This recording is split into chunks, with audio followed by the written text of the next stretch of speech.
there are three things that you can do with money. Well, maybe four, but I'll focus on three. The first thing is that you can spend money. The second thing is that you can save money. And the last thing is that you can invest money. You see, poor people focus on spending money, meaning that as the money comes in, the money goes out. Middle class people focus on saving money, meaning they're able to maintain a certain lifestyle and they also have some money set aside. But wealthy people focus on investing. You see, this right here is how you create wealth because now you are in a position where your money is making more money. If you were to ask me, though, that which one of these three buckets is the most important, I will say it's this bucket, saving a portion of your income. See, you have to understand that money attracts opportunities.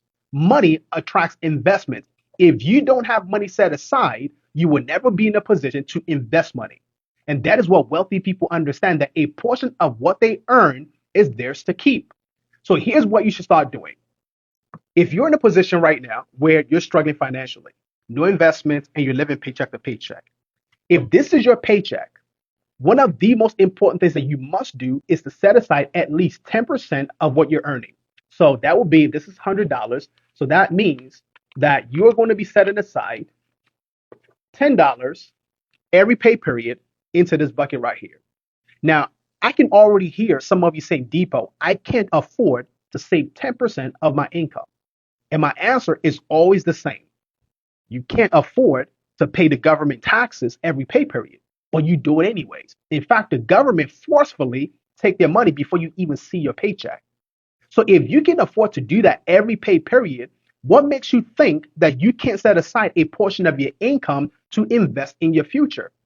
And if you can't do 10%, why don't you start with 5%? Why don't you start with 2%? See, it's not about how much money you're saving. It's about cultivating the habit of saving a portion of your income. So that way you can eventually start investing and putting your money in a position to earn more money. And if you still feel that you genuinely do not have money to save, then you might want to ask yourself, what exactly are you spending money on? Because in most cases, you'll discover that if you look closely over a 30-day period, what you spent money on, a lot of those things are things that you don't need. So once you get rid of the liabilities, the things that are not making you money or keeping you poorer, then you can afford to start saving money. And once you build up enough nest egg here, then you can start investing into your future. This is the surest path for you to create wealth.